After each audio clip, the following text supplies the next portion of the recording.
Hello, friends and enemies, heroes and villains. Welcome to Epic Realms presents a Gamemasters workshop. We are here with the crew from Evil Genius Games to help you improve your RPGs, help you be better game masters, help you be better players, just improve overall in general. They also have a new Kickstarter going on right now, which we're going to about later on in the show. So I want to welcome some of these guys in because it is super awesome. Please welcome, first and foremost, the person who brought them together. Sig, thank you so much for bringing Brian and Goober on the show. I really appreciate you helping me out to get the show put together. Usually I'm like sending emails to all these people, and when I talked to you before, when we had you on the podcast, you were like, this is great. And I'm like, hey, we should do just a Evil Genius group. And the day has come and we are here. So thank you so much for bringing these two others together and helping me spearhead this particular episode. Yeah, my pleasure. And we've got a lot more people on the Evil Genius Games team than the last time I talked to you, so it was a little easier to gather up multiple folks. So that was nice. Awesome. Right next to Sig is the well. Let's let you introduce yourself. Let you introduce sure, yourself. right, of course. We'll have Sig introduce himself, what he does at the show, and then we'll go on to Brian and Goober. Yeah, so I'm Siegfried Trent, also known just as Sig, which is what my friends call me, and you're all my gaming friends, so please feel free. I'm a lead game designer at Evil Genius Games. So Goober and I worked on the core rulebook and a number of the cinematic adventures that are coming out now, and we just kind of have our hands in anything and everything related to the rules of the game. And I don't know. I used to work with Kobold Press a little bit. I have like the Advanced Feats series, and I was known for a long time as a feats guy because I used to work on the Netbook of Feats, which was a community OGL project for a long time, and I would take in everybody's feats and help edit them and just kind of help them get used to publishing in a professional way and that kind of thing. So Awesome. I was just a hobbyist for many, many years, but I got this opportunity to work on Everyday Heroes and jumped at the chance, and I'm really happy at it. It's been kind of a dream come true. Awesome. And right next to you is Brian Steele, Brian CP Steele. Tell Hello, us about hello. yourself. Tell us what you do in the company and kind of some of your gaming experiences. I'm actually a relatively new addition to the company. I've only been with Evil Genius for a couple of months, but I was headhunted by the owner. He snagged me up from my freelance life and picked me up to now. I think my official title is some kind of producer of science fiction lines. I know I'm doing some design and writing and stuff too. We have a very cool family at the Evil Genius stable. We do a lot of us wear a lot of hats. Yeah. So I'm not 100% sure what my title is right now. Other than I was told line developer was what I was told. So yeah, okay, you cool. just kind of grab one and run with it. That's kind of how I do. Until I have a business card, I won't say one way or the other. But yeah, no, I most recently with Evil Genius, I did a little bit of convention scenario work on some of the stuff that's coming up soon. And right now, obviously, my focus is working on the Pacific Rim license primarily for Everyday Heroes. We have the fabulous new adventure path coming out soon, along with some additional materials that come with it. awesome. And right below Sig is Chris Ramsley, aka Goober. Hello, Please I'm introduce Goober. yourself. Tell us all about you. Yeah, so I'm the other sort of lead developer for Evil Genius. Worked on the core book and our first set of cinematic adventures, which the last few of which are getting finished up now. As we kind of expand and do more projects, Sig and I get our hands in whatever. So I'm gonna be sort of I guess the rules guru for the Pacific Rim part of our new Kickstarter. Well, Sig kind of has that role for the Kong one. But I think I'm gonna get to write part of the adventure for this one, which I'm excited about. Well, that's great. Because mostly we've been doing kind of the rules and setting portion of it, and then we've got a bunch of really cool people who have done the adventures for our books. So before this, I published stuff on the DM's Guild which is how I got scouted. Okay. I had put up a chase system, and our fearless leader wanted to make sure chases in a modern action movie setting were going to be awesome. Yeah. Before that, I mean, I was mostly a hobbyist, but I did go to school for games. So, theoretically, I know what I'm doing. Theoretically, right. Well, so far so good, right? I mean, you're at where you're at, and it's awesome. Yeah. There's so many awesome people.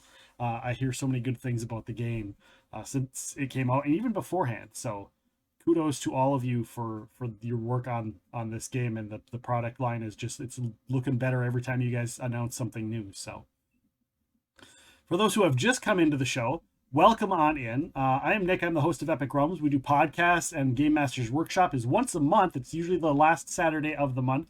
But we interview all kinds of awesome people. We've had Siegfried Trent on the podcast before. So welcome on in. Usually we answer questions. So if you in the audience have questions about role playing, to be a better role player, how to deal with a certain situation or whatnot, feel free to ask our panel. We have a couple questions that we have predetermined that we will talk about as well, but you can feel free to just chat away and ask your own questions if you want to become a better role player, if you're stuck on a situation, all of that kind of stuff. That's what this panel is here for.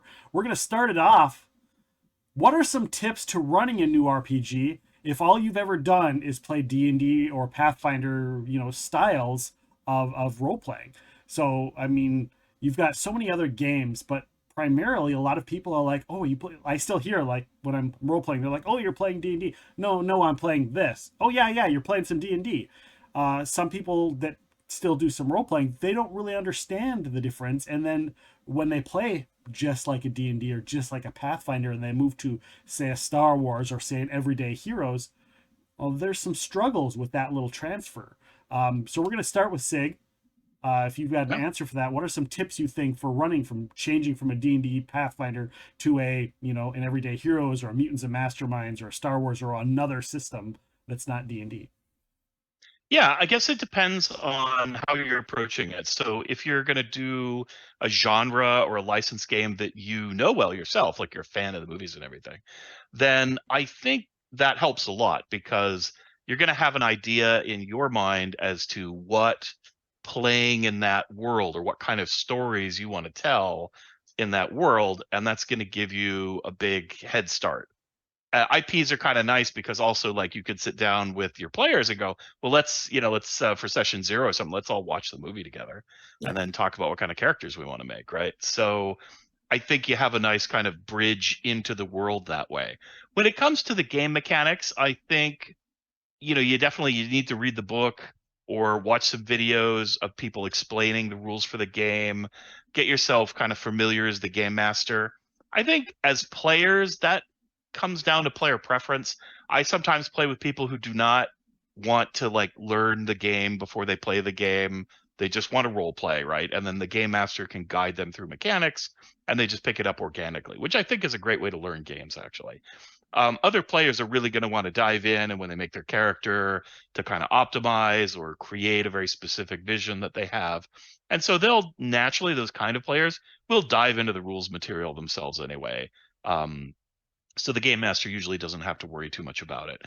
But I also like to make little cheat sheets for the players. So if I'm going to introduce my friends to a new game, I will just outline like 10 or 12 kind of core mechanics or rules on a piece of paper so people understand it, and some key terminology for the game, so that while we're playing and I'm describing scenes, people can look at the cheat sheets and kind of get themselves up to speed on things, and everybody's kind of on the same page on what kind of roles you make or what the terminology is for, you get hero points, what are those, or something like that. So those are kind of my tips. I usually am a jump in feet first and just kind of get going, sort of a game master and a player. But it really depends. I do, however, like to read the rules first. Even when I play board games or card games, I'm always usually the person picked to sit down and read the rules and then explain the game to everybody else. Yeah. Brian, what about you? I think it depends on if they're people that have, like, really not done anything but D&D, and they're just they're having a hard time getting their brain around the concept that there are rules that are not D&D rules. that if you can find a way to equate that concept to them in a different way, like if they're all video gamers, you can say, well, you guys have all played X game, but you've played Mario, but you've also played Legend of Zelda. They're both side-scrolling platformers, but they totally have different button combinations. Right. If you can give it to them in a different set of language, they might be able to go, okay, so this set of rules is a different set of buttons. It's like, yeah, exactly. This is your way of side-scrolling the platformer differently, and now let's learn how to do that. When it comes to actually sitting at the table, I like to try and run a one-shot for somebody, something that has no stakes. I'll make your characters for you. If everybody dies in a horrible fire, we all laugh and have a beer afterwards. That way it doesn't have any kind of real stakes to the ongoing game. Or if I'm feeling clever, it will have stakes to the ongoing game if they really take to the situation, or they take to the game and they go, that was really fun. You go, okay, well, now that we've played through this one shot, fast forward 10 years in the same world, dun, dun, dun, dun, dun, and get them immediately sucked in because they've already started to play. One thing that I think I do universally, D&D or otherwise, is every campaign that I start, every new game, no matter what, the first session is a soft session. If after the first session they've realized something weird, they read something differently in the book, whatever, make some changes to your character. That's fine. Like if you come out of that first session and go, yeah, I really do not need to have a 17 charisma for this character. It's utterly not necessary. Then we can flip stuff around, and it's sort of kind of a soft reset going into session 2, and you sort of squint at the character. If it's a real drastic change, I might be like, hey, your first session was all about you using this power. Please don't take that power away. Yeah. Otherwise you're kind of retconning the entire first session. Right. But yeah, that's probably my big thing, is just be flexible. Realize that everybody at the table is learning, probably. Yeah. Goober, how about you?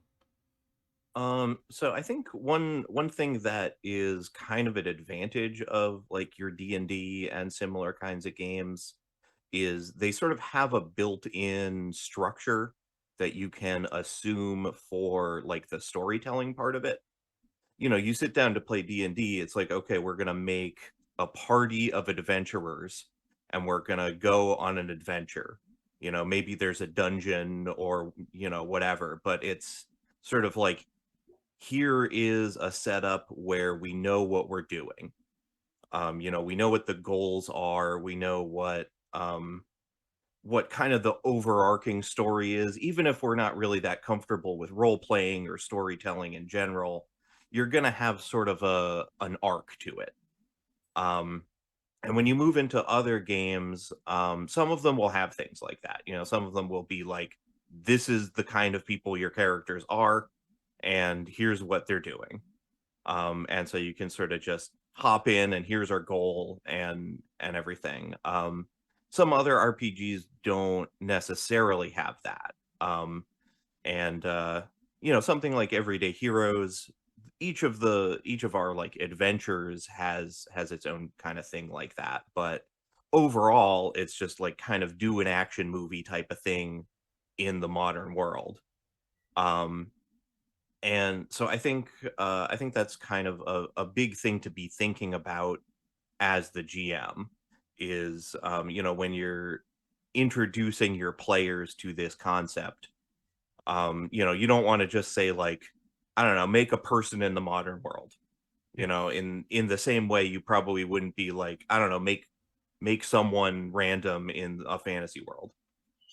You want to provide some kind of structure for character creation. I always love to have a session 0 where you sit down and you talk about, here's kind of what the game is about, here's the themes. In this case, it wouldn't be appropriate to play characters who are like XYZ. But just to frame it for the players in the same way that kind of D&D frames things, which is just a simple, here's the kind of character you are, and here's the kind of goal you're going to have. I'll add in that, one of the things to think about is what's somewhat unique to D&D that you don't see as much in other role-playing games. And I would say one of those things is treasure collection. So because a lot of games are based on movies and stories, and not a lot of movies and stories are about collecting a big pile of treasure, yet Dungeons and Dragons kind of grew up that way, where that is one of the goals that players often have, is to get rich raiding dungeons, or through their adventures to accumulate power and wealth. And that's not as common outside of Dungeons and Dragons or outside of the fantasy genre. So I do think that that's something to prepare people for. And that came up a little bit with a few of our fans with Everyday Heroes. We had a couple people in our forums asking us, like, how do I motivate my players when their wealth is kind of determined by their character build, and we don't track how much money everybody has? And I hadn't really thought about that before, because even when I play D&D, I was kind of a bad game master. I would forget to put magic items in the treasure list, because for me it was all about the story and overcoming the challenges, right? Yeah. But a lot of players want to collect some goodies, Right. and a lot of other games don't really focus on that very much. It's very story driven and narration driven. So that's something to kind of prepare D&D players for, especially I think younger D&D players, because if that's their only experience, they may not transition real quickly to a different type of objective. So you want to be really clear to the players what they're trying to achieve, and as a game master, tell them when they've done something well, when they've made an achievement, when they've sort of advanced in some way, or hit a mark. Things like inspiration system in D&D are great for that.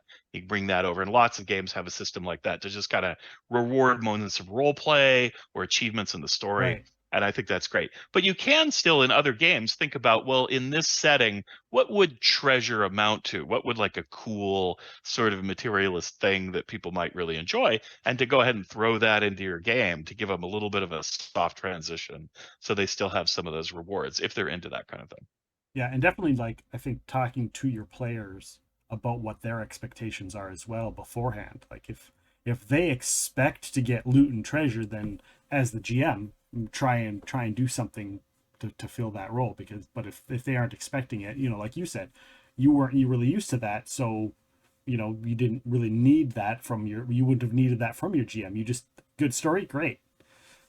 So asking your players what another thing I wanted to mention is, for me, in my history of role playing, there's always been something with if you're a whole group of people going to a new game system, is kind of learning the rules together. I've always, as a GM, I've always made it an open space that if I don't, I'm running, but I can't memorize all the rules for every game in existence. So I can do my best, but if somebody says, hey, my thing, it works like this, I'm like, great, show me where it's at so I know. And it's, don't make it a competition like I know better than you. Just be like, I'd like to know because it improves me. Or even if there's an argument about what the rule is, just look it up. And, don't make it a conflict, make it a learning experience, is what I always say. So that everybody can learn what the rules are. And ultimately, if it's vague, come to a compromise or figure out what the players want, because it's ultimately about what the players want, right? So that's my 10 cents on that question, because that one actually comes up quite a bit for me whenever I'm at a convention or I'm hanging out with people or whatever, doing a live stream game, and somebody's like, well, what about this? And that's something that I think fits right in well on there. Yeah, whenever I'm watching people live play Everyday Heroes, or when people are doing play tests, I like to sit in, if I can, on the play test and listen to them. Yeah. I don't jump in and tell them how to play the game. Like, they get things wrong, and I just make some notes about what people are doing, right? And it, unless it hurts the gamer, they're all stumped, and then I'll jump in and help them so they can continue play, right? But generally speaking, you get a rule wrong, whatever, so long as it's not causing confusion or creating a problem in the game, it doesn't really matter, right? For sure. All right, we have a chat question that had come in. Dun dun dun dun dun dun. And sometimes our chat questions come in and everybody interprets the question wrong. So, answer it in the best way you feel is possible. because all of your everybody's opinions are their opinions, and they still matter. They're still educational for people because we all have lots of experience in role playing, and that helps. So this one is, I have one question. How do I overcome my inclination towards pragmatism in resolving game challenges when trying to roleplay? Generally, I manage to adjust the story to play efficiently, because that's just the mental dexterity I'm used to that lets me bypass problems that would be more interesting from a story perspective. So how do they overcome, inclination towards pragmatism in resolving game challenges when role playing?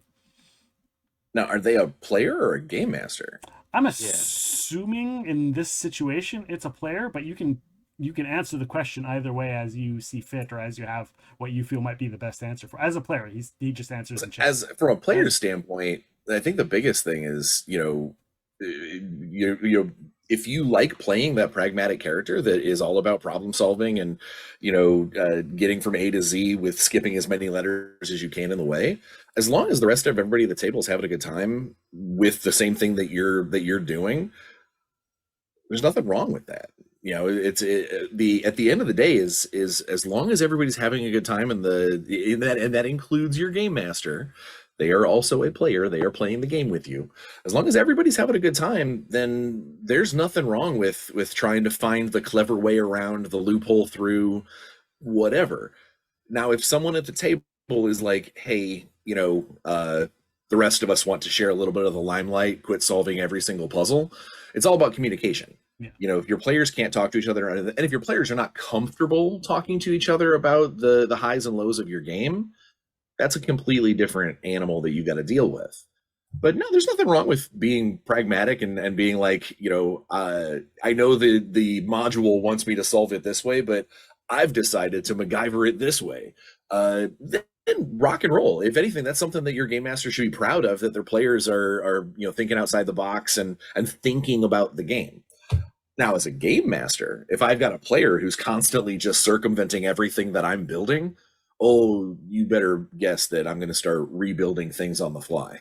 There's going to be a lot of things that don't work quite exactly the same way the second time, because it is extremely frustrating as a game master when you've got one player that's just like, oh, I know exactly this, and your game is over. So I always love when people come up with weird solutions to problems I've thrown at them. Yeah. So I like weird solutions. I don't like loophole solutions. Yeah. As a player, I tend to lean towards the like sort of analytical, we're gonna sort of plan things out and figure everything out. And actually right now I just made a character who is a complete doofus. And one suggestion that sort of I've come up with over the years of playing characters that are dumber than me is like you can make out of game suggestions to the other players. Like if there's a character in your group that is super smart, you might say to that player like, hey, maybe do you think your character might think of this idea, because I think this would be a good plan. Yeah, I like to play brutal efficiency characters sometimes. The big guy who doesn't do a lot of talking, and if everybody in the party is like arguing for 10 minutes about what to do, right, he'll be like, yeah, kick open the door, right? You're the Leroy Jenkins. Leroy! You need one of those in every group. Yeah, I mean, I would say when you're playing that character, give the other players a chance to be fancy sometimes, right? Like if they've got the rogue or the genius hero from our game who's going to try to like solve everything with a cunning plan, give them an opportunity to do that sometimes, right? Because there's their deal. Everyone needs to share some time. But other times, especially if they're a little directionless in the story and you want to get things moving again, well, get things moving again, right? Like that's what that character's for. And I think it's a great way to play. But you do have to be careful, because if you just take the shortest path every time and nobody else gets to do anything, then that can get a little boring for the other players. some other people who are playing with you, if they just want to like kill the monsters and loot the treasure, they might enjoy your approach to moving things along. Right. Makes for a little faster paced game, so you can actually kind of help the pacing. But that it's a little bit of an advanced skill to kind of be aware of the game pacing, be aware of the other players and whether they're bored or they're really excited about the details of what's going on. But if people are getting a little bored, sometimes you're helping the game master by just getting the train back on the track and moving down the plot, right? Yeah. So that could be great. As a game master, I don't know, yesterday I went and watched Fast Furious 10 or whatever, or Fast 10, whatever it's called. Boy, there is a show that has no pragmatism whatsoever, like anywhere near it, right? So that's like a tonic. You could go watch one of the 5 onwards of that series of movies and just go, okay, I'm going to emulate more of this in my game as a game master. A little more whatever can happen, and get yourself out of a pure pragmatic role. Maybe you don't want to go all the way in that direction, but it depends. So yeah, give yourself a little inspiration if you think you're a little bit too by the numbers in carrying out the plot on the story. Nice. I tend to be the one that's like always solving. I have a hard time. I've made the characters that are like, I'm just the warrior that sits back here and whatever. But then I sit back there and I'm like fidgeting. I'm like, this is what I want to do. I want to do this. And I look down. I'm like, this is not the character. This is not the character for this. Okay. This is gonna go bad. This is gonna go bad. And then stuff goes bad. And I'm like, but I'm right there with that. It's like, do I say something? It's not like it's a birthday game. I'm not the main character. I'm not going to steal the spotlight. I'll let them do it. And if bad stuff happens, then that's the consequences we pay. And it's still really fun. It's not like it's not fun when stuff goes awry or when stuff doesn't get solved. It just makes it for a different challenge. Yeah. And there's great. Oh, so go ahead, Goober. Okay. So sometimes if I'm playing the fighter and I have good ideas, I will pass them on to the other players so their characters can come up with it. But it is oddly satisfying to sit back and be like, this is going to go so bad. But you're the fighter character, so it's fun if it goes bad. You get to be in a fight. Right. For sure. Yeah, there's a nice humor beat you get like in a story where there's something really convoluted and the blunt character solves it in a really direct way. So like a great example is the Indiana Jones Temple of Doom, where the guy comes out with a sword and he's spinning it around and he looks really super dangerous, and he just shoots him, right? And then that's the end of that scene. And it's funny, and it's kind of a funny beat when something really elaborate is set up, but there's actually a really simple, direct solution. Gives everybody a good laugh, and it's a memorable moment. So that can be kind of fun by juxtaposition. Yeah, definitely. Love it. All right. So again, anybody in the chat, feel free to ask questions of the panel. We're going to move on to our next pre-gen question. So we hear a lot of players say that they don't want to role play in the real world because they already have to deal with the real world all the time.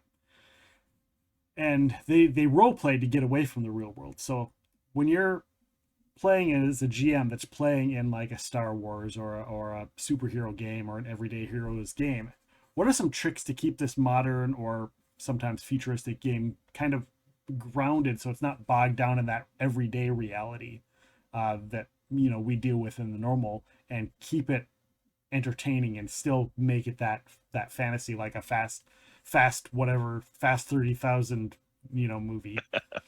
Goober, let's start off with you. So I mean, with Everyday Heroes specifically, like our description of the game is pretty much you're playing an action movie. So you don't need to like stop for a pee break on your road trip as your cool heroes, unless you want to have a funny moment with it. You don't have to be you don't have to argue over splitting the bill at a restaurant or what, like you have a wealth level, you could buy stuff. So you just sort of focus on what's cool and awesome about like your heroes and the story they're in. It's probably going to be larger than life. um you're probably not going to be stuck in situations that are just like, normal, everyday, boring kind of things. And if you are, I think it can be really funny. Yeah, juxtaposition is always fun. So you can start an adventure with a bunch of people, working at the McDonald's or something, right? And the players are all the crew, and it's pretty much, drudgery for the first 5 minutes. But then aliens invade, or then terrorists attack, or then there's an earthquake, and the McDonald's restaurant goes hurtling towards the center of the earth where there's dinosaurs. Something cool and exciting is going to happen. I think that, the real world is a pretty exciting, crazy, interesting place. It's just we don't always get to experience a lot of it in our normal lives. So this is a chance to go to any part of the country you want, savannas of Africa, or go up into the Alps, or Singapore, anywhere part of the world that you think is kind of interesting and exciting, and jump into exploring the planet, exploring history and culture. There's just sort of a lot of material in our real world. It's the biggest source book available, right? Um, and there's a lot of exciting parts of it, and that's the part you're probably going to want to play. You probably don't want to play boring unless you're using the boring as a juxtaposition for something really exciting that's about to happen. Or you can layer it up, like you can. I ran a campaign that was Canadian Secret Service agents, right, which is a little silly in its own. And there was a little bit of mundanity at first because they work in an office and they've got an office manager, and we kind of build up, and then they get their first spy mission. So now they're acting as spies, and they're following the diplomat at the Chinese embassy because they're expected to have some cryptocurrency secrets on them, or maybe cryptographic secrets for spy information. So they start out, and then it's a little bit more exciting because now you're spies and you're following somebody from the Chinese embassy, and you're tracking them. Then they end up at a crypto convention that's actually cryptozoology, right? So then you're like, okay, what's going on? There's this weird convention. There's people dressed as Bigfoot. You're still following the Chinese diplomat. They're going to go out on an expedition. They get out onto the expedition. Suddenly they're attacked by weird maniacs in the woods with axes and chainsaws that are cutting the diplomatic party apart, and the adventurers have to like rush in order to try and save these people from death. And then following them, because they dragged a couple people off, you find that they're like a weird, crazed, like drug manufacturing cult that worships the god of the forest. And you just kind of keep knocking up the layers of weird and interesting and exciting. Taking people down the rabbit hole, right? How far you want to go down the rabbit hole, that's kind of up to you, but you can just kind of keep going, and lead into all kinds of interesting places. So yeah, I don't know. I think it's really cool playing in the real world. And for me personally, the thing I tell people is like, bust out Google Earth, right, for your games. And then anywhere you want to go and you travel to, you've got the world's largest realistic detailed map of every cliff and every building and every street and everything that you can use to kind of run your game and create verisimilitude for everybody. There's a word for And us. yeah, I think I pronounced it right. It sounded Sure. right to me. It's one of those ones you type it out. Yeah. And it's just, it could be really exciting, right? We just kind of have to unlock what's exciting about it and what can happen. So I'm a big fan. Well, and you can always add science fiction and fantasy elements to it too, right? and honestly, even if you don't want to ramp up the weird, you can still have your game set in a realistic modern setting and just make it reality adjacent. So instead of having Biden as president, you've got President Camacho. You create a new person. You make it just far enough off of reality that whatever might be bothering your players, what they don't want to see, I don't want to talk about COVID anymore. I don't want to deal with a pandemic. You know what? In this world, there wasn't one. Everybody washed their hands and it was great. It's fine. I don't want to have the Trump years. Then you don't. you can always still play in the modern world completely realistically and not lean into the weird, but then just make it slightly off, slightly different. We're playing a slightly alternate reality. And then if you do want to put in a little bit of the weird, you can, or lean into the action aspect of things. That's what makes, I mean, I'm not a huge fan of I'm going to lose your followers right now. I'm not a huge fan of the Fast and the Furious franchise, but those first couple of movies tried to be realistic about a bunch of car thieves. And then as things went on, it got insane. Yeah. But that's, even those first couple of movies, they still weren't in our world. Like, or if you're watching a Tom Clancy movie, the president that shows up, that's never the president that you know. No. Because it's a fast way for me to show my players and my viewers that this isn't the world that you know, but it's the world that you know, but it's not the world that you're used to. Right. And I think that's one of the best ways to keep yourself nice and grounded in reality, but you don't have to rub reality in their faces. Yeah. Yeah, and if you don't like something about our real world, our modern world, that you think should change, but you don't have the power to change it, guess what? When you're playing a role-playing game, you do anything you like, right? So that's your world now, and if you want it to be different, you can make it different. If you want greater justice for people, make greater justice for people.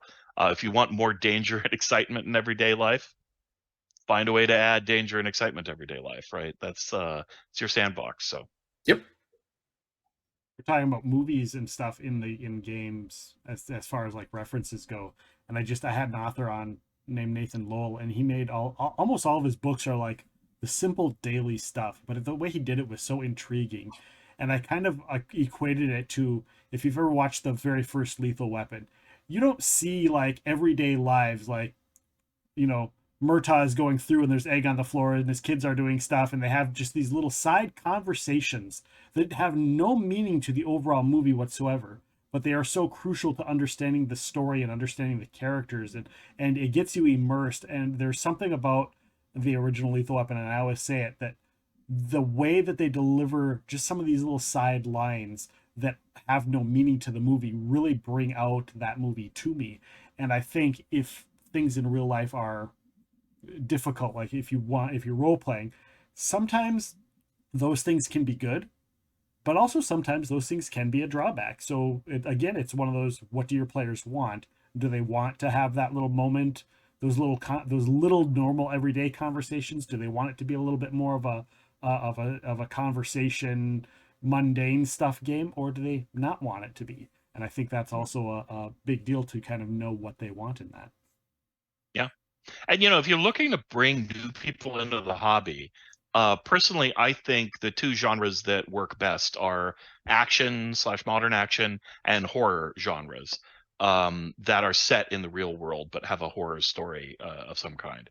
Because new players who aren't used to the hobby, if they're not already immersed in fantasy through books and movies, it's an approachable setting that they can role play in because they understand the context. Right. And they understand the motivation that you would normally have, right? Oh, you're a cop, you got to get the criminals. If you're being chased by a mutant killer, then you want to stay alive, right? These are very simple motivations. Is where playing Dungeons and Dragons, you're like, okay, I'm this wizard. What do I do? Yeah. And why do I want to go into the creepy, ugly dungeon? I don't understand, right? So if you're immersed in fantasy, you understand because you want to have that adventure that they had.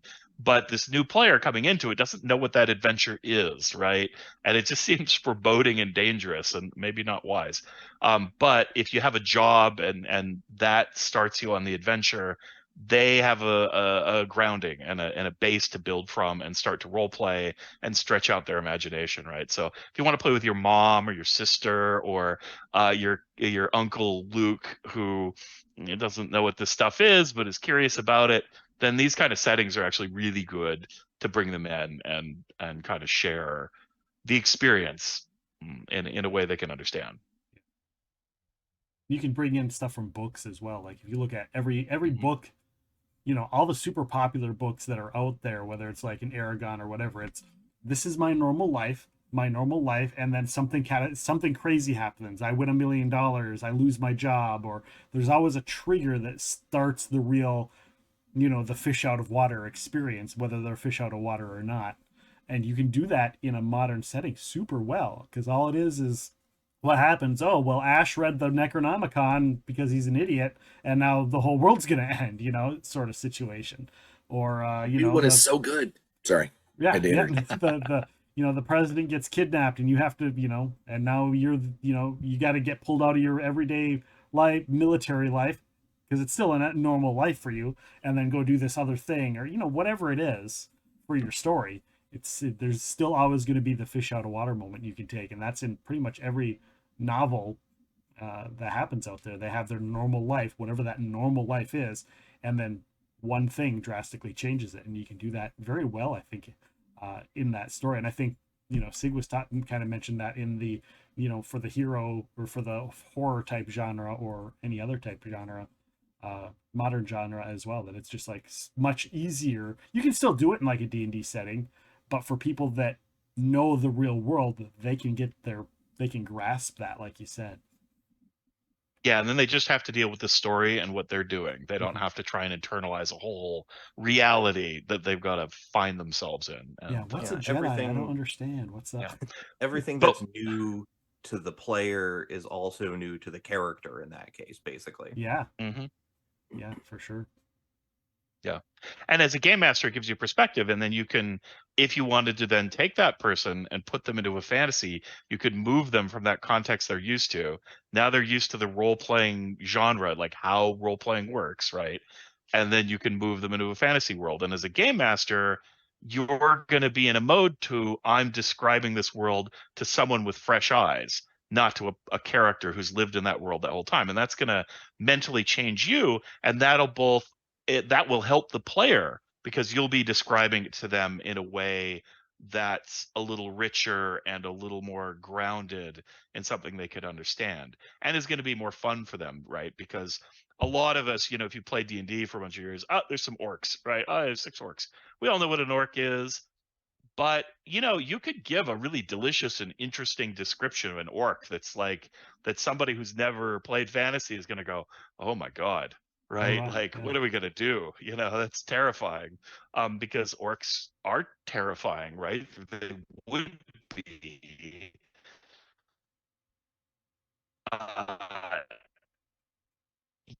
Yet we I think we're losing Sig. lose that because we're so used to it. It helps you look at it fresh too. Oh, there we go. okay. You're Well, back. Someone else can continue. I recover my Turned bandwidth. into a slow robot for a second. He did. You're like, I'm glad it was. I was like, oh man, is it just me? Is there something on my end? I'm glad it wasn't.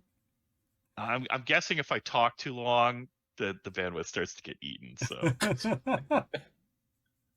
buffer runs out. Have you guys ever had it where you've had like you get your normal players and you've been playing a long time, and then you get somebody who's completely brand new, and they come in and you're like, okay, you see skeletons, like, oh my god, skeletons. I usually have the opposite, actually, where it's like, all right, you see something like you encounter 6 orcs, and it's just like, oh, I'll talk to them, because it's like, that's just 6 guys. Like, what? Like, why were we just gonna fight them for no reason? Yeah. And I find that kind of perspective really interesting, to have somebody who has different expectations come in. Yeah, this last year, my wife actually is running her first her first D&D game ever. Okay. And one of her best friends growing up, who's never role played, not even like a Final Fantasy video game, we were sitting at the dinner table one day and asked if she would be interested in giving it a try, and she was like, well, maybe, I don't know. And now we see each other every other week, and the other day she had a few too many drinks at trivia, and she came up to me and she goes, next level, my witch bolt is gonna be amazing. And this was completely out of nowhere. Like we were not talking about anything. And I looked at her husband, I looked at Bill, and I went, Jackie's a gamer. She's a role player. You know, like this officially now, you know, this has happened, and it's awesome. It's so cool for someone who's been doing it for super long, professionally or otherwise.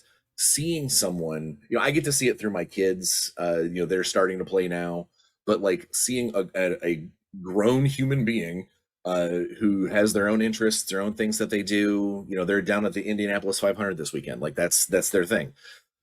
And seeing them experiencing gaming for the first time, and the first time that, like you said, you know, it wasn't skeletons, but like the first time like a furball came around the corner, and they were like, "What is this thing? It's got this big weird eye. What? I don't get it."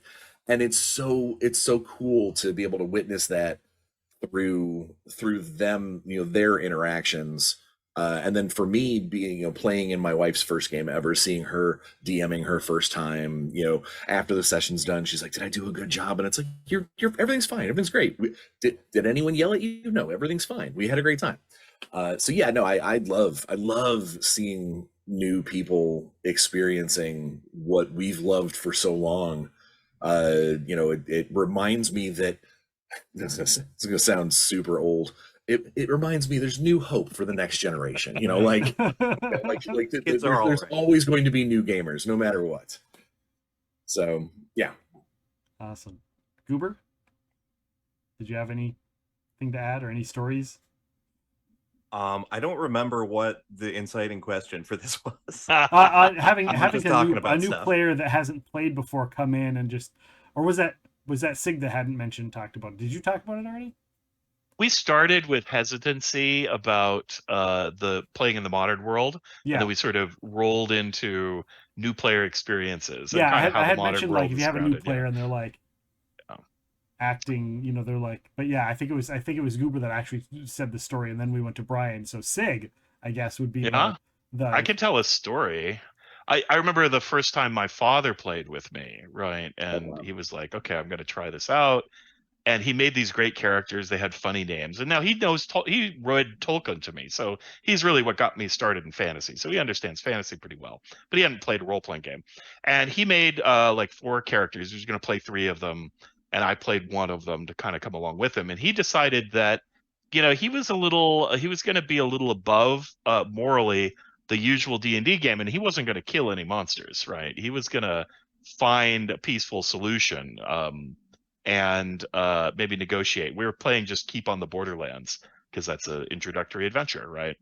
And I think it was about 3 encounters before, you know, the monsters had sort of tricked him into a closet basically and shut the door and barred it, right? You know, then he finally came out swinging and started, you know, taking some heads and giving what's for to the orcs and goblins. So I broke him of that habit, I guess. Corrupted my poor father. But yeah, he's fun to play with though, because he has unorthodox ideas and he has his own view. I think I still remember some of his characters. He had Diesel the Daring and Hark the Herald, the Bard, and they were all kind of little Hark the Herald. Yeah, Hark the Herald. Yeah, Diesel Daring. They were always the same letter twice, you know. And they were great. And I still play those characters in video games sometimes. I'll roll up Diesel that's awesome. Daring. That's cool. Yeah. Nice. All right, for those watching the show, we're going to take a quick little break. When we come back, we're going to talk about how we should deal with players and player deaths. We're going to talk a bit about what you need to know to play Everyday Heroes as a GM, some inside tips on kind of transferring over and playing that. And of course, we're going to answer some of your questions. If you have questions, go ahead and throw them in the chat. We will get to them. We will answer them as best we can and help you out with your issues. So stick around for that. Of course, we're also going to talk about the new Kickstarter, so make sure to stick around. We'll see you in just a little bit. Hello and welcome back from break, intermission, whatever you'd like to say. Welcome back, everybody. Thank you for joining. Thank you for everybody who stuck around throughout the break and chatted in the chat. I definitely appreciate it. Guys, if you haven't yet, go and check out the Epic Realms podcast. All kinds of guests. Siegfried Trent here has been on the show. We've had Ed Greenwood. If you like role playing, we've had R.A. Salvatore. We've had all kinds of people. We just had Steve Kenson, who is the creator of Mutants and Masterminds, was on the show last Monday. So make sure to go and check it out anywhere you get your podcasts. Guys, we're on the second half of the show. We had some great questions. We had an audience question as well, which guys, if you're in the audience, feel free to ask your questions. And we have some other questions here, and this one always gets to me because it's always a controversial thing. Not everybody agrees on how to handle it, and that's how do you deal with a player's death when you're a GM, when you're a player, when you're the player that gets killed. How do you deal with that? How do you balance that? I assume you mean character death. Well, I mean, I'm not going to get specific, but I'll tell you, because we can get real deep and philosophical here about when you lose someone close to your table. I get that, man. But I assume that's what you meant. I got a little thrown off there for a second. Yeah. A player character death. Okay. Uber, let's start with you. Start with me? Yeah. Yeah, so I mean, the most important thing is, as with most things, is to talk to your players about it. I think this is something that's really important to discuss in like a session 0, because like there is no like correct answer, I think, as to what you should do. It just depends on the game. It depends on what kind of story you're trying to tell. You know, if you're doing like a big drama with, all the characters are deeply entwined in this big plot, then you probably don't want to lose a character just because they got like dropped to 0 in a fight. Right. Character death certainly could be possible, but it should be like a big, huge, dramatic, important moment. So like that's something that maybe as a player you would plan with the GM. Be like, I think next time my character should die. And here's why I think that would be an awesome dramatic moment. As opposed to just like, oh, the dragon rolled a crit, so you died. But in other games, I think that can be certainly exciting. It can lead to a lot of tension. It might be kind of difficult to, if a character dies, now you got to be like, oh, now what do I do? But having that potential can be really exciting if that's the kind of game you want. And everything in between. So it really just depends on your group, on the story you're trying to tell, on the system you're using. So that it's something to figure out with your friends. Yeah, I'll say like there's definitely a lot of options you can do, right? Some people think either you have to fudge some dice so they don't go down, or you just play by the rules and they're dead and that's it. I think there's a whole lot of in between. So sometimes when we get to a situation like that, I will ask the player, like they go down and technically they're dead, right? And we'll have a moment, and I'll ask the player, right? So, like, do you want this to be your fate, or and then I'll offer them some alternatives, right? Sometimes, like in a modern setting, you might say you could end up in the hospital, right? If the other players can get emergency services out here or get you to the hospital in time. Or if I'm playing a fantasy game, I say, if the character has a god that they worship or there's a deity involved in the story, they can approach them, right? It will stop and have a little scene. And I'll give a great description of this deity kind of coming, the battlefield freezes and the mist rises and 2 eyes appear on the horizon, whatever. It set a really cool stage. And then the player gets a chance for their character to kind of take an option of fate, right? If they take the help of the god and to keep playing and stay alive, there's a cost, right? There's something they're going to have to pay. Or they can choose death and they can go to the realm beyond, right? And then in D&D, well, they still might come back at some later date in some way. Who knows, right? As an NPC or a player. But for now they're dead, and then we're going to make a new character for the player. Sometimes players are excited to make a new character, right? So they're like, great, yeah, I had fun, that was a cool ending, I'm going to make a new character, I got this great idea. And so you just work it into the next game, and they're happy to just kind of hang out until you can introduce that character. So it kind of depends, but I will sometimes ask the player and figure out what kind of situation it is. Now, on the other hand, if it's a horror genre game, I mean, dying is a big part of that, right? Like the threat of death. And so I'm probably not going to offer them a second chance. What I'm going to do is give them a nice grisly death, right? Something really exciting that they'll remember. And, oh my God, what happened to my character, right? And then I threw my head into the basketball and scored 2 points, So you're going to give them something memorable and exciting to have happened when they died, right? So one of the one I wouldn't recommend, I was playing a playtest game with Wolfgang Bauer from Kobold Press, and it happened to be my birthday, and he killed my character like just kind of randomly through a dice damage roll. A giant threw a rock. My character was very heroic, so I was going to try and defend the other members from the attack, and he got a crit and killed me dead on the spot, right? And then that's when his wife brought out the birthday cake, and they were singing happy birthday to me. Happy birthday, your gift is death. Yeah, your character's toast. Here you go, have a cake. So that's maybe not how you want it to go, but it was memorable. It makes for good story. So leave them, if you do kill a character off, have it be a good story if you can, or try to make the moment feel meaningful. But also, maybe give the player some choices, some things that can happen. There should always be a consequence. You should always feel like that death, that moment was a meaningful moment, but it can go in different directions depending on what kind of game you're in and what kind of story you're telling. Brian, so I'm sorry, what's up? I was asking you if you were going to say something. You looked like you had I'm of the belief that during your session 0 or your session 1, you set the rule at the very beginning, and then you stick by it. If you tell your players this game is going to be brutal, if you go down in the middle of the rat swarm is going to eat your face. Like, this is how it's going to go. If you're playing the Aliens role-playing game, survival is not going to be very expected. But if you're playing something like, in the break we mentioned, Transformers, talking about SS20 games, those games, it's cooked in specifically that you don't die.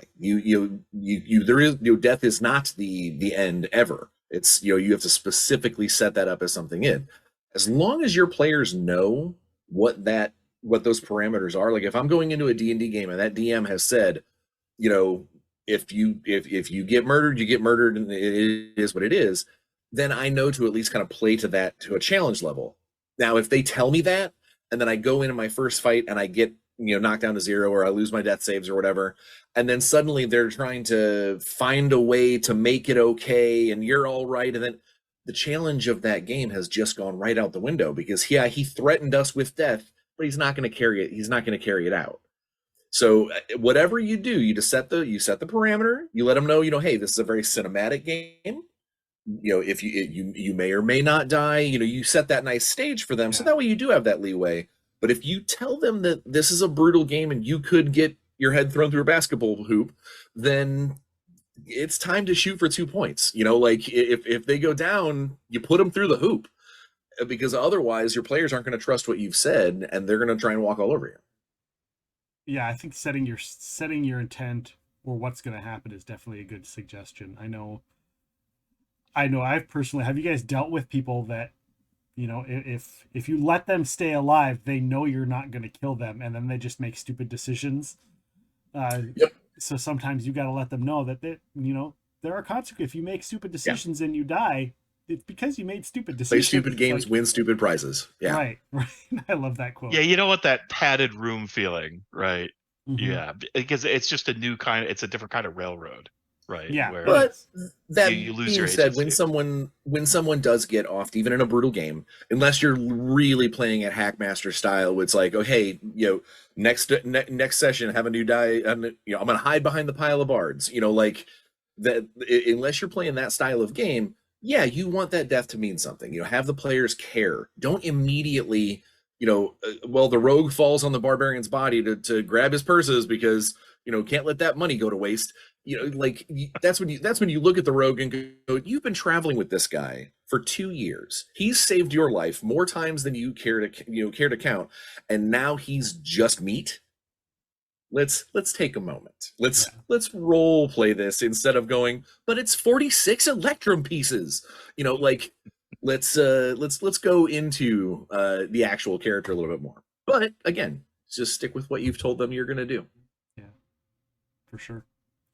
Somebody in the chat asked, I can't believe I'm going to repeat this, but it's a good thing, and I think it applies to more than just their example, because we joked earlier on. You said, what are you talking about? Are you talking about a real death or not?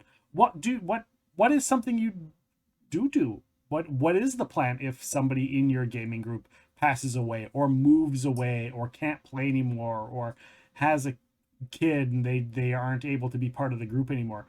How do you tackle that missing piece of your gaming group? The digital age has helped, especially for moving people who move away. You can always move your game over to Roll20 or Foundry or whatever. You can turn your table game into a virtual game to keep that person involved. But if someone does leave, whether it's bad blood, good blood, player passing on, whatever, I think it comes down to you talk to the rest of the group, because I've definitely had games that have come crashing to a halt because you've lost someone super important to the plot, super important to the group, and it would feel weird to, like, to put in movie terms, to recast them, or just kind of what you write their character out. It almost seems maybe that's rude to the person.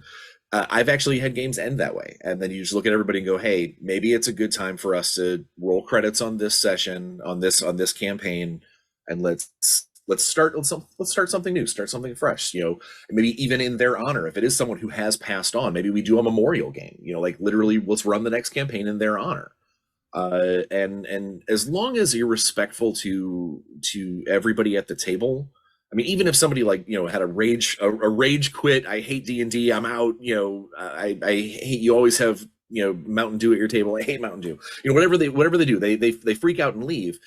It's still, when it comes down to the remaining people at the table, you want the game to continue to have the same camaraderie and communication and feel.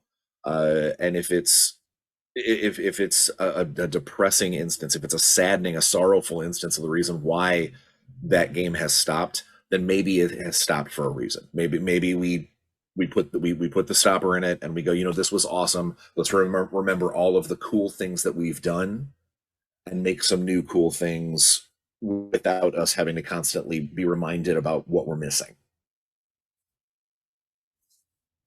Yeah, I've never had the situation happen where somebody who I've played with has passed away while we were playing the game, not like at the table, but while it was an active game. Certainly I've had people I've played with over the years who passed away. It's different, but I mean, it might be, I don't know, but it might be a helpful way to process grief, to memorialize the player's character as well in the game somehow, as a way to remember them, and kind of deal with that event. But I don't know. I think, that's really going to be depends on the person. I used to relish when people took a vacation from playing their character for them and adopting some slightly silly personality for them, so that when they came back, there was a story about what happened to them. But that's totally different. That's when somebody's coming back. When they're not coming back, I don't know. I mean, it's happened many times, but yeah, and back before it was really realistic, sort of to play remotely with people, and we didn't do a lot other than just kind of have a party and wish them well when they left. But one situation I had that could theoretically be relevant, just a player didn't have time to play the game anymore, so obviously doing like remote or something isn't going to work. But we were pretty far in a campaign, and like just having their character die or disappear would be weird.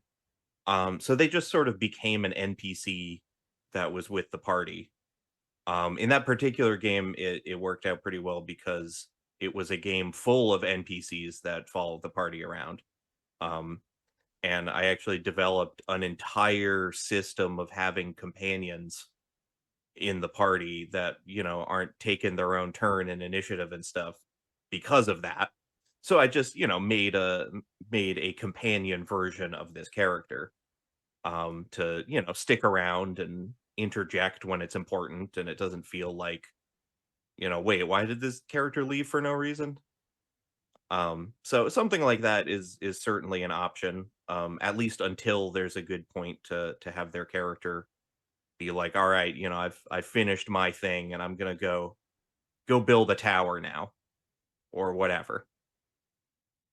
Yeah, this is not a strongly recommended technique, but when I ran a game at a game store, a weekly game, and anybody could drop in and leave, right? But I would warn people once they had played a session, if they didn't show up the next week, their character would become a victim of a mysterious murderer that was trailing the party through the dungeon. And so at the beginning of the next show, like anyone who didn't show up, their body would show up during that session gruesomely murdered in some way, with a message written in blood for everybody else or something like that, right?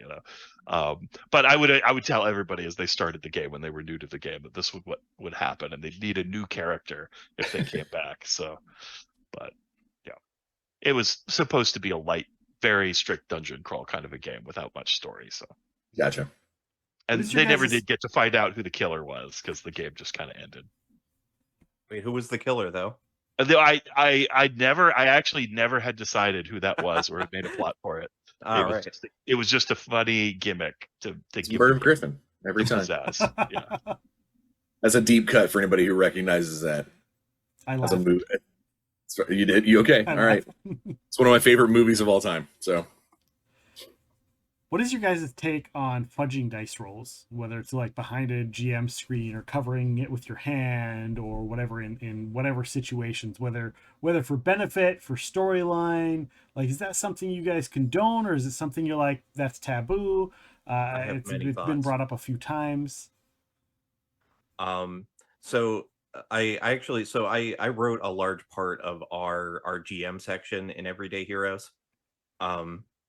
And a lot of my thoughts are there. But my main thing I think is just that there's a lot of ways to do that same kind of thing without fudging dice. So it often is kind of a moot point if you know sort of some other tricks. You can do something like well, this enemy had 6 hit points left, and they dealt 5 damage to it. You know what? That's enough. It's dead. Um, there's a lot of sort of what the players don't know can't hurt them, outside of dice.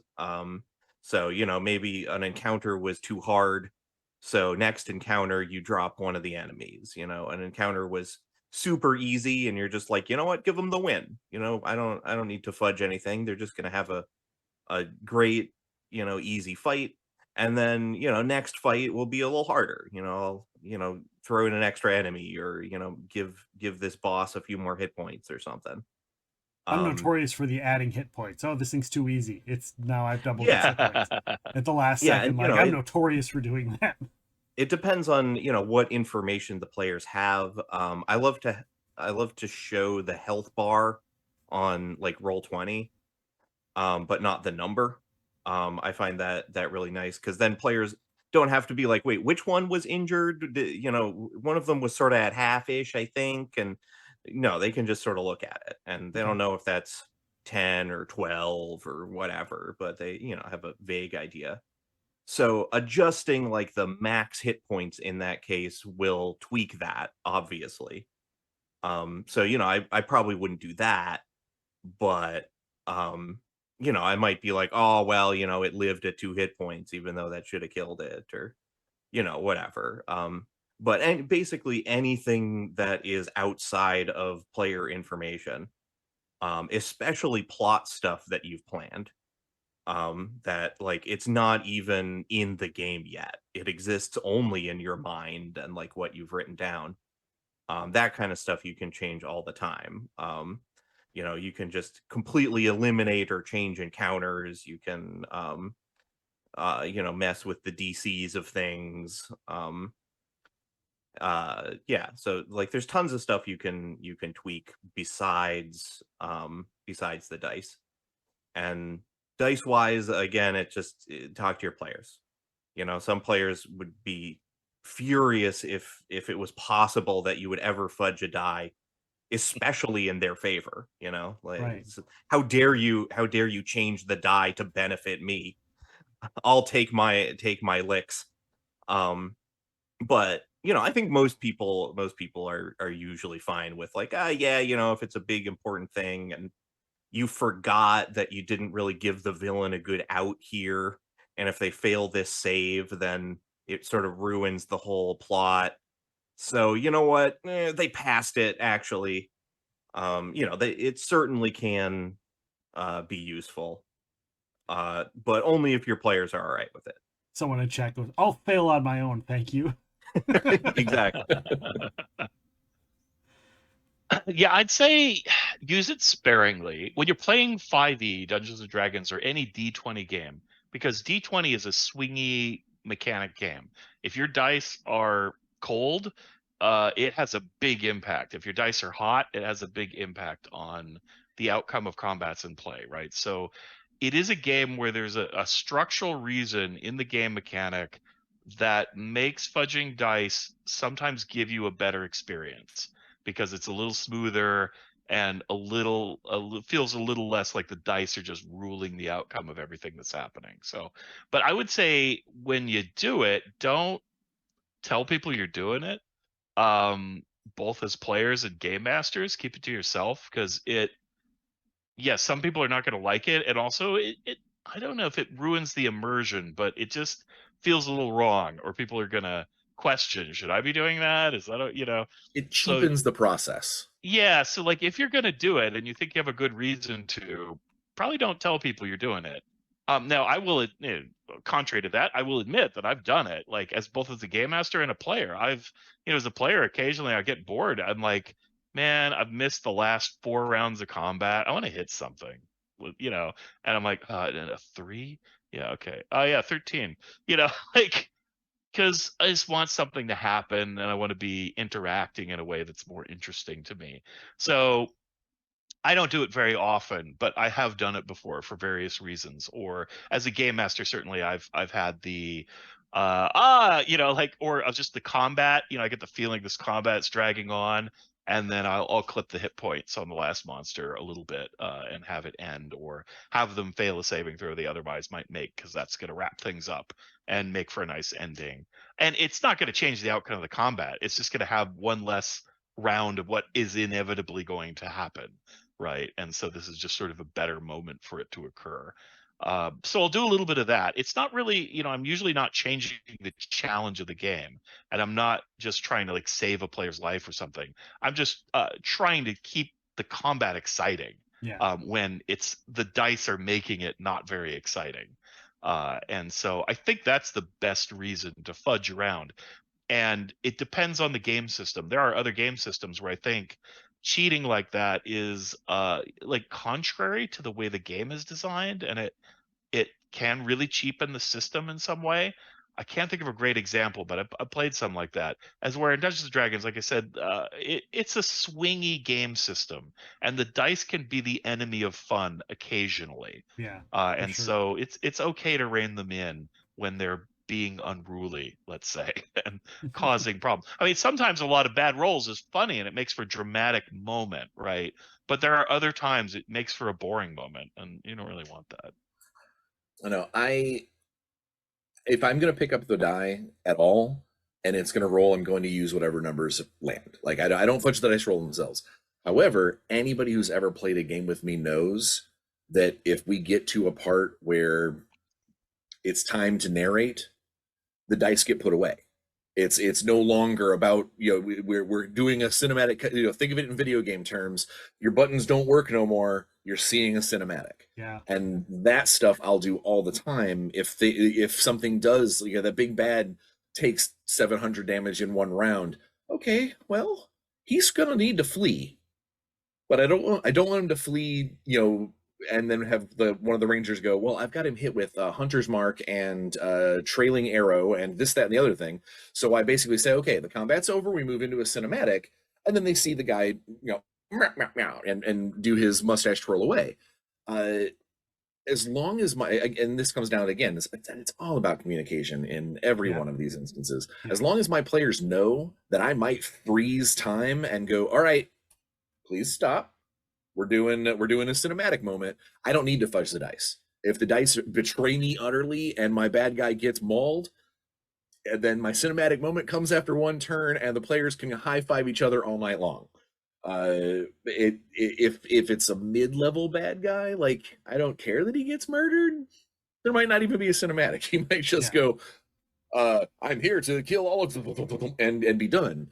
And then we all have a laugh and we move on. But I think if I'm going to roll the dice at all, I'm going to let the dice stand, because as a game master, I'm choosing to roll those dice. Yeah, you don't always have to roll. Why hit the randomizer if you don't use the randomizer? Yeah, even if you're not doing, like, now is a cutscene, you don't always have to roll for something. You can be like, the rogue picks a lock. Like, I'm gonna pick this lock, and you're like, if like the players need to get in here. If if this fails, we're gonna mess around for a while as they try to kick the door down and break a window, and we're just wasting time. There's no enemies around to hear them.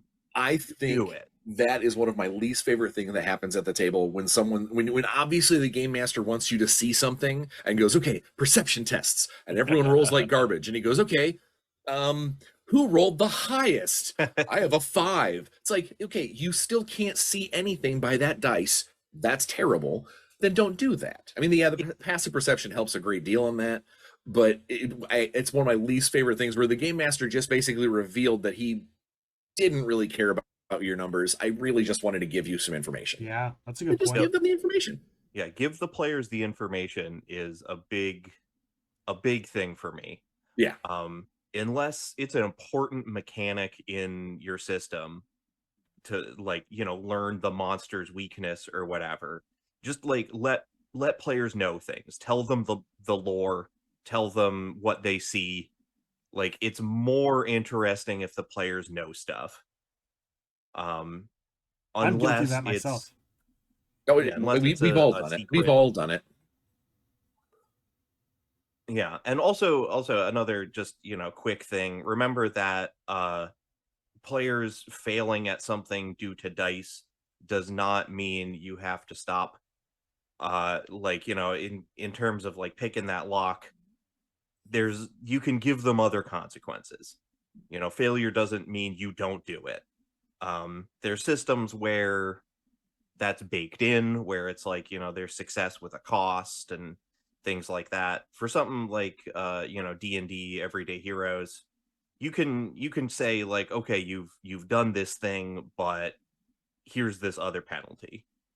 And it can be small, but it does have to mean something. Like, wasting time doesn't matter if you're not on the clock. Making noise doesn't matter if nobody cares. You've picked the lock open, but for some reason the doorknob just doesn't quite want to. It jiggles in a weird way. The next person who comes through this door can't shut it all the way. Just little things like that. Yeah, you broke the lock, and somebody will notice. If they come by later, they'll be like, "Oh, someone was in here." And as long as the players think that it might matter, then I think it's perfectly reasonable. Even if nobody ever really cares about that, them being like, "Oh no, somebody's gonna know now," like, that's a good moment. Yeah. One of the things I love about this show is that I've been role playing for 20, 30 years, and there's not been an episode that goes by that I'm like, oh man, how come I never thought of that? And it's so great. It's the reason I love this show. I love doing this show, because there's always something that people can learn. Or sometimes in the chat, there will be people talking in chat, and they'll just be talking amongst each other or responding to our questions, and we don't always respond or read them all out, but there's just always some great nuggets in the chat too that people can learn from. So it's just a great little thing to have happen, and I'm so glad that you guys are here for this.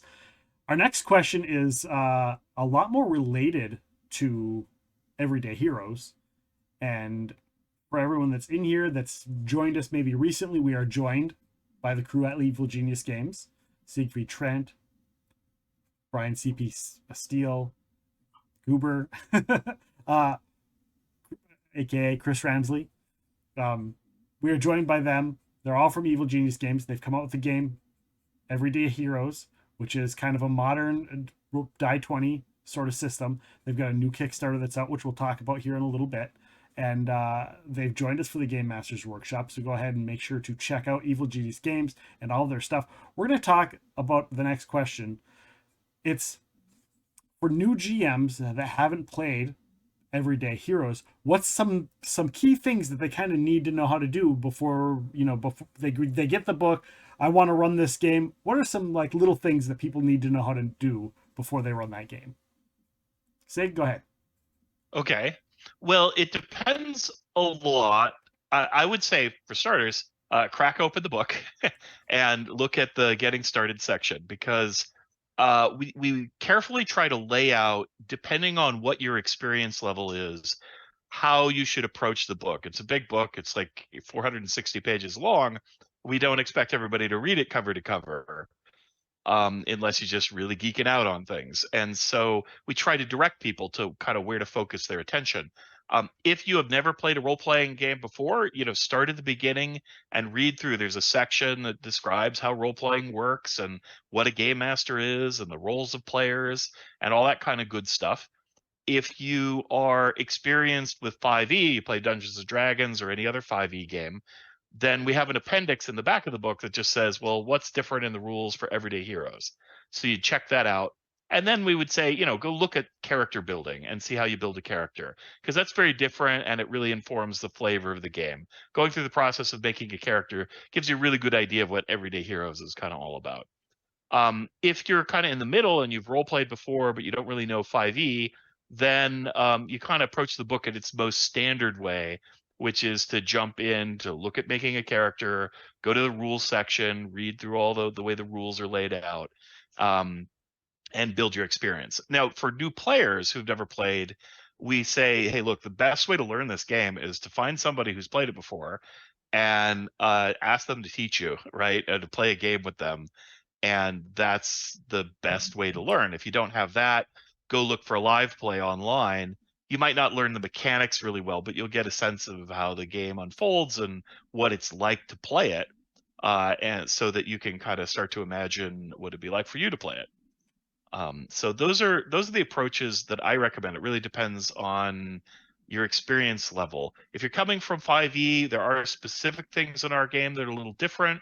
The way you build characters is a little bit unique. It's all familiar steps, but there's sometimes a little different order, and some little bit different components. Multi-classing works a little bit differently. You take feats to multi-class in our game. And armor works differently. It doesn't affect your defense score. It gives you kind of a saving throw when you go down to 0 hit points if it stops that bullet or the knife or whatever's coming after you.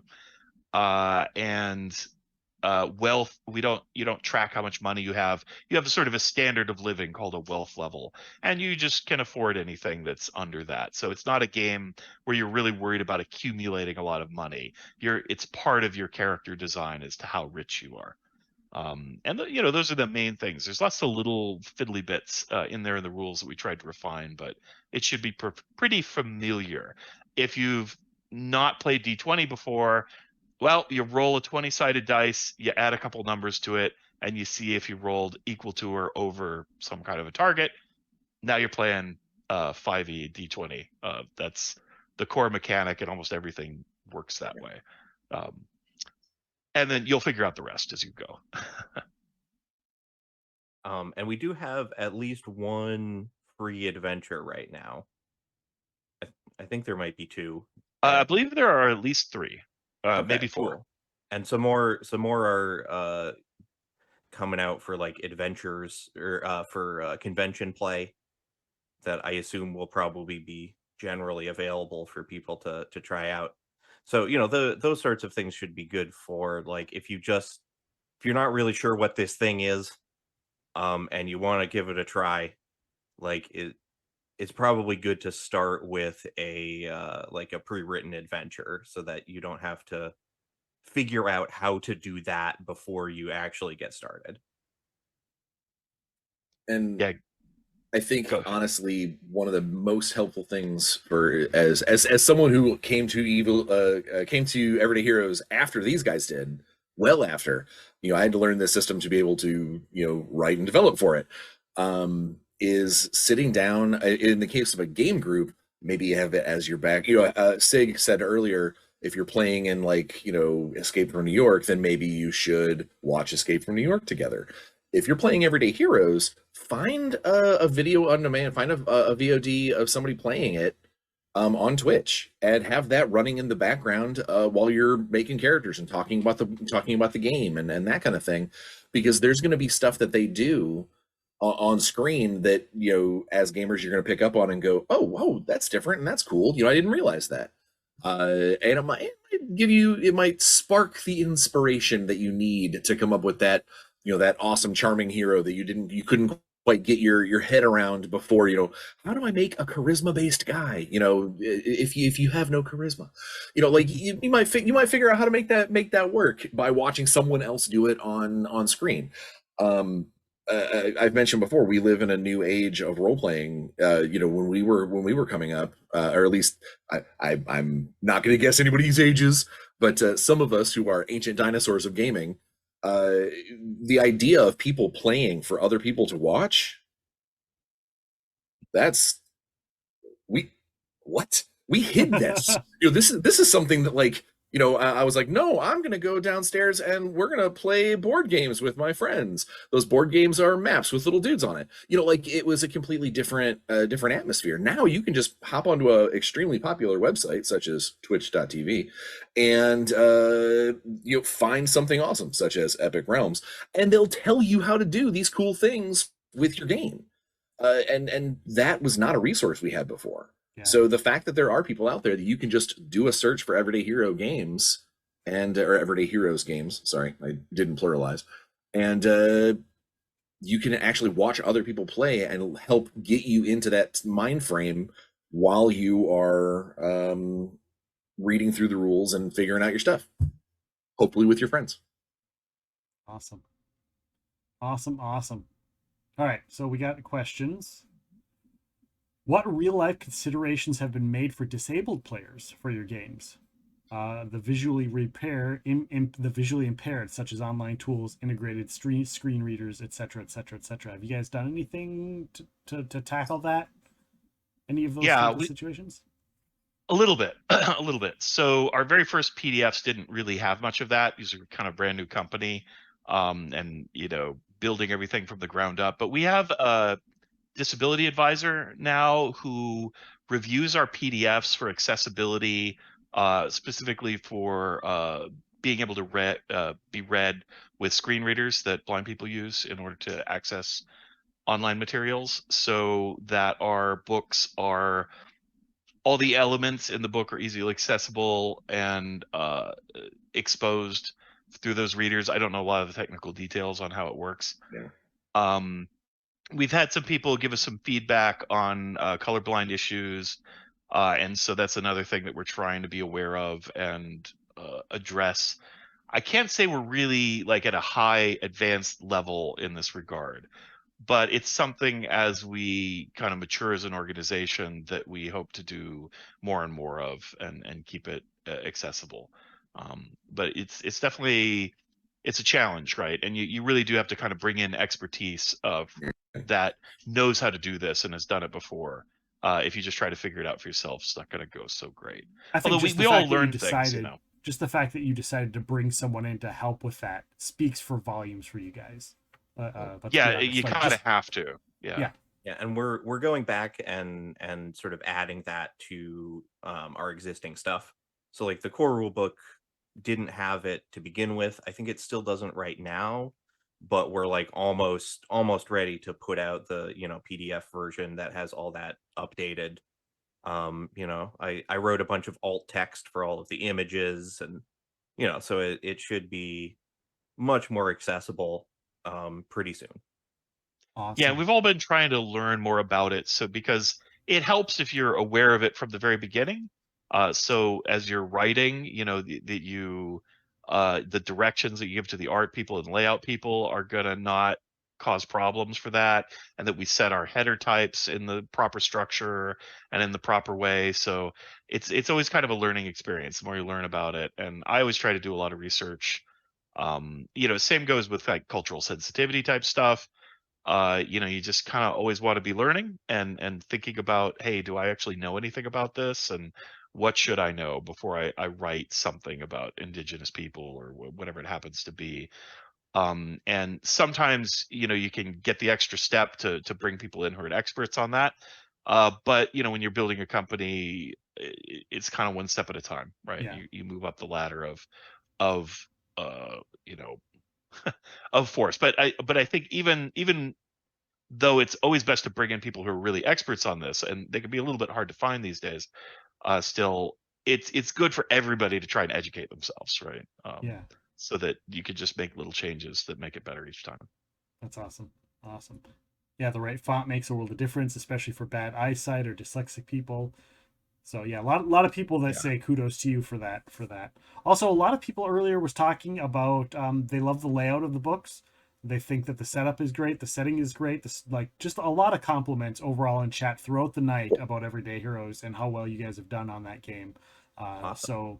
So yeah, lots of good compliments and well done's, and pat yourselves on the back for such an awesome job well done. Yeah, one That's little, nice to little hear. vaguely related thing. I believe we're gonna have the person who made the combat wheelchair rules Sarah for Sarah D&D Thompson. is making is basically giving us a version of those rules to put in the adventures for our new Kickstarter. Oh. So that's gonna be available in there. I'm actually currently in conversations with her about Awesome. getting her to do it for the rest of Everyday Heroes too.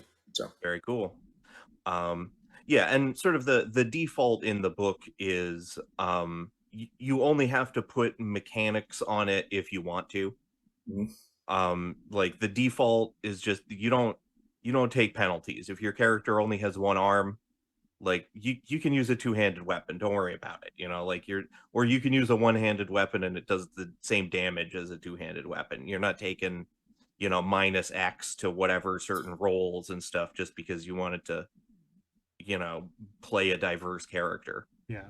And in Total Recall there's mutants, and a lot of the mutants in Total Recall, really it's they're not X-Men. So a lot of it is kind of disabilities and things like that. And so in building those rules, it was really important to be like, here's some penalties you can take, but you only need to take them if you also get bonuses from your cool mutant powers.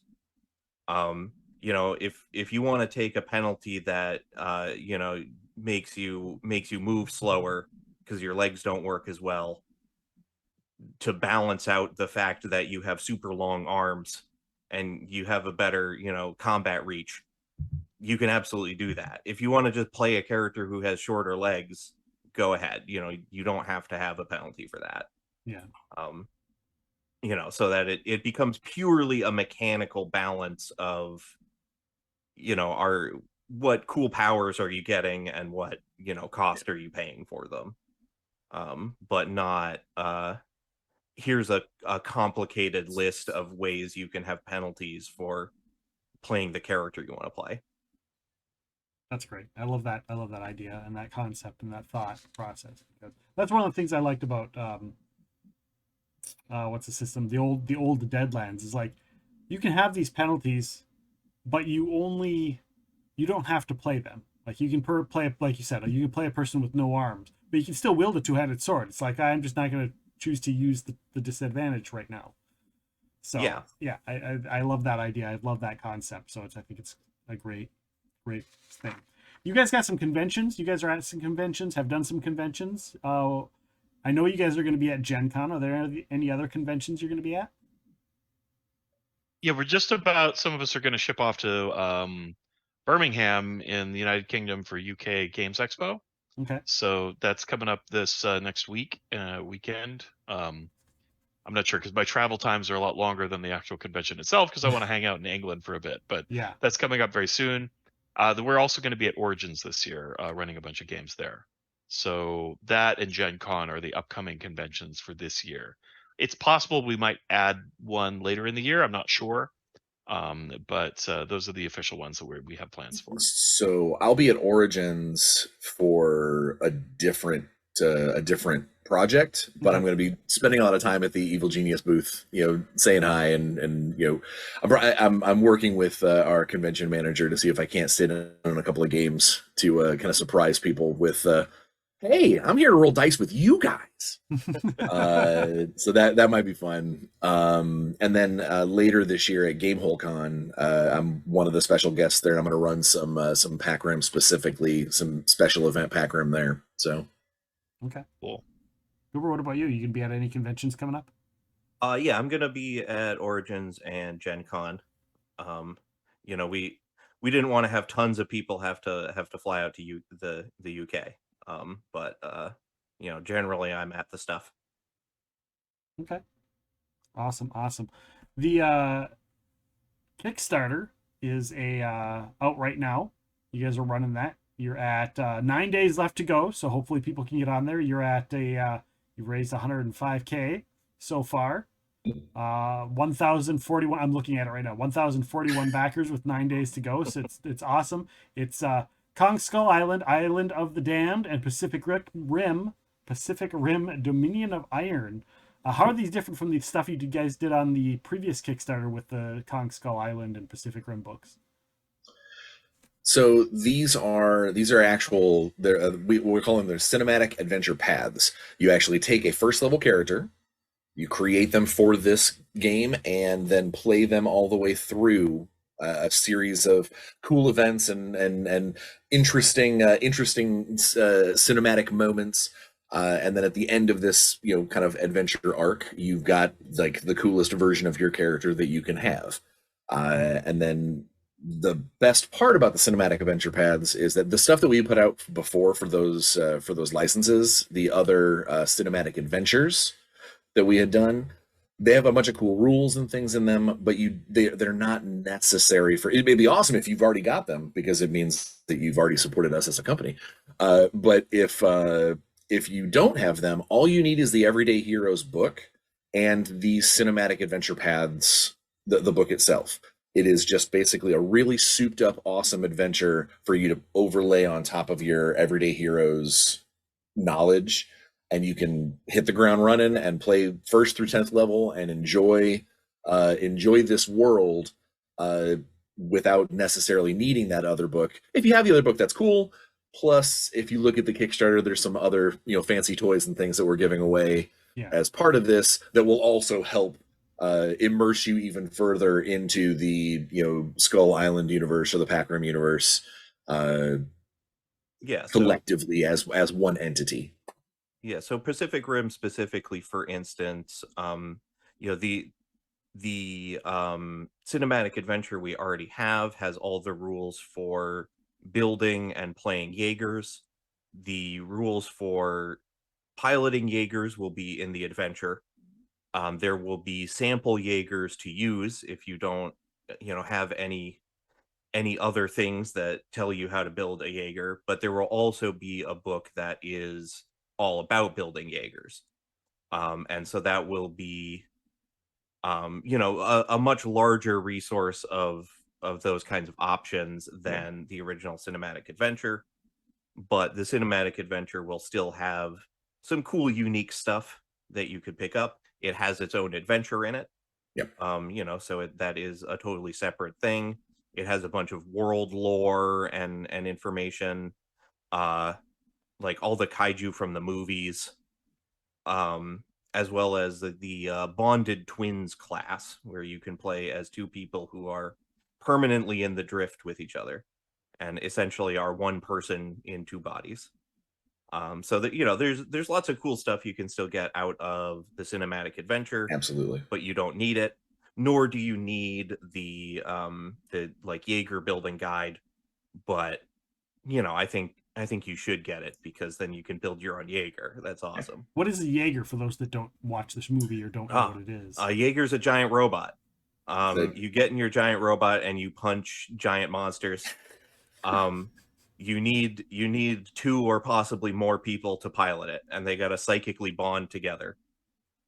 It's all about coming together as humanity to fight the real enemy. Pac Rim is very much about teamwork. It is trying to run things on your own and be on your own is it is not even like not a great idea. It's actually dangerous to run these giant robots by yourself.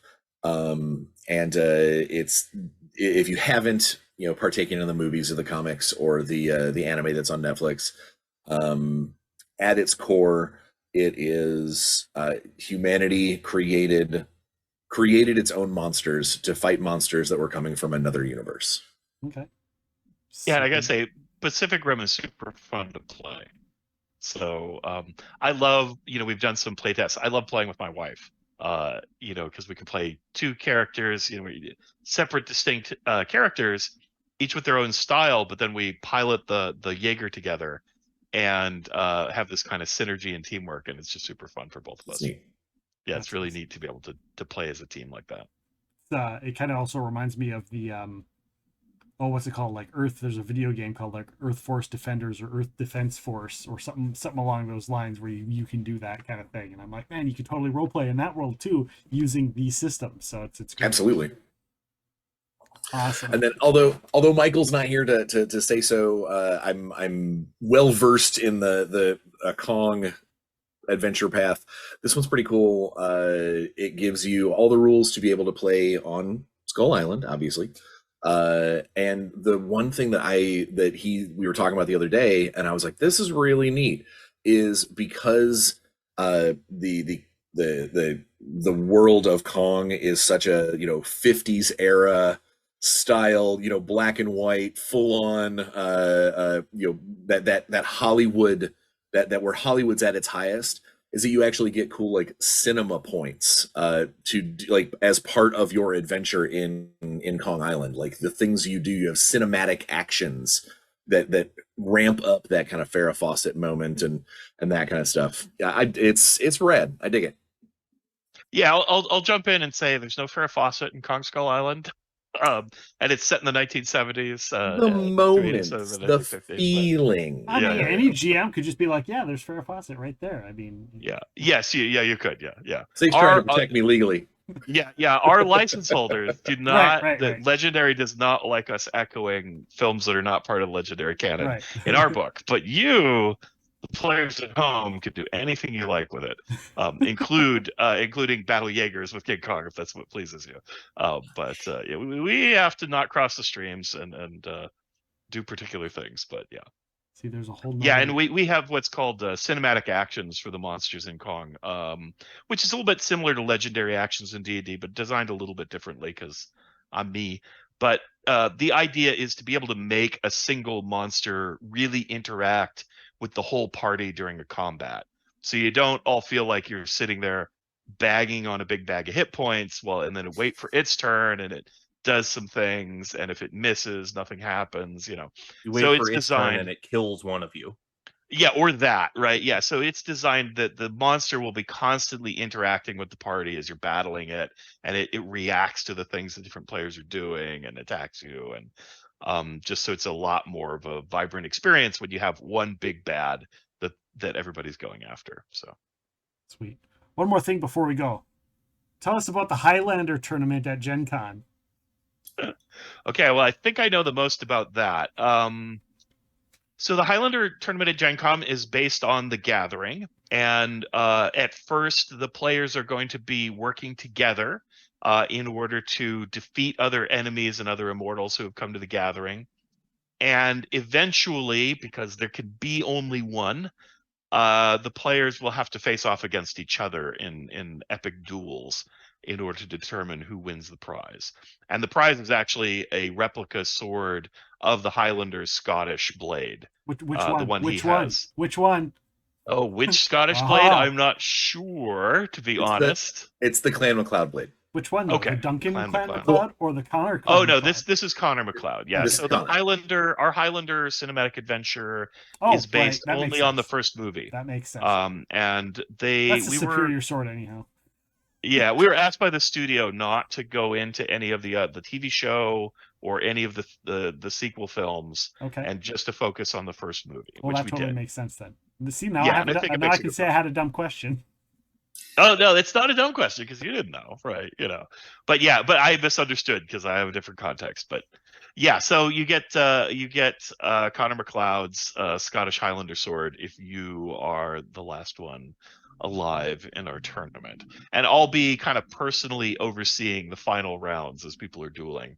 And our game's got an interesting special dueling mechanic that people could play with that makes a one-on-one fight between melee characters a little bit more cerebral as you try to second guess what sort of stance or strategy your opponent's going to take. And you can win the edge during the beginning of the combat round, and then you can use the edge for different advantages if you win it. So it's pretty fun. Makes big difference. So we're really excited to see, we're going to kind of have a set of characters that people can play and then different customization.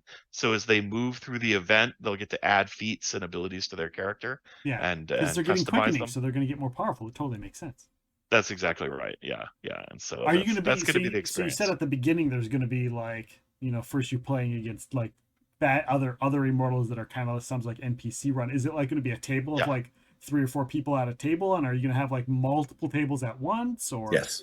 Yeah, we're gonna have lots of tables going and then winnow it down Okay. as we go until there's only one remaining. Excellent. So guys, go and check out if you haven't been to Gen Con. Sign up, get on over there. Gen Con is great. They have I loved going to Gen Con last year. There were so many great restaurants and food places down there. And I'm sure all the conventions that you guys are going to be at are also going to be amazing. So I thank you guys so much for being here today. It's been a blast, and I hope if nothing else comes out of this, some people get some good advice and some Everyday Heroes books. That was great. Guys, people that are watching, I want to let you know, as we've mentioned earlier on, that we do run a podcast here as well. We have all kinds of amazing guests. We just had Steve Kenson from Mutants and Masterminds on. I want to let you know, upcoming guests. On June 5th, we're going to be joined by some people from a new RPG company, Forging Its Paths. Elena Marinich is going to be joining us, talking about UB's adventures, as well as their new Kickstarter called Sentima, The Sundered Wilds. That's going to be June 5th. You can join in and ask your own Q&A sessions and whatnot. That podcast will be available June 6th. June 17th, a person who worked on Critical Role's Tal'Dorei campaign. He actually is their cartographer. He's also done the Warhammer RPG. We're going to be joined by Andy Law is going to be joining us. That's going to be June 17th, that podcast, June 18th. I also want to mention as well, the next Gamemasters workshop is June 24th. We're going to be joined by John Goff and a couple other people. It's going to be a Pinnacle Games episode if you've ever played Savage Worlds or Deadlands. That's going to be on June 24th. So if you've got anything that you want to ask in regards to GM tips, tricks, role-playing tricks, tips for in regards to that, or just role-playing in general, this is the show to do it on. So again, to the crew at Evil Genius Games, to Sig, Chris, Goober, Brian, thank you so much for joining us here at the Game Masters Workshop. I appreciate you all so much for being here. We're going to do a raid. We're going to raid on out. We're going to do a quick, simple one. A alumnus of both the podcast and the Game Masters Workshop. We are going to raid the person who helped put together the Pathfinder RPG. We're going to raid Jason Bullman. We're going to head on over there. So I'll charge. Go and say hello. All of you can go and say hello. He is playing Stardew Valley, actually. So go on over there and hang out with him. He usually roleplay, or he usually does a stream on Saturdays, and sometimes he does it with friends and other things, and sometimes it's just him doing games like Stardew Valley. So come along with us over to say hi to Jason Bullman. For these guys, I am Nick. You've been watching Epic Realms, the Game Masters Workshop. Thank you so much for being here, and we'll see you next time.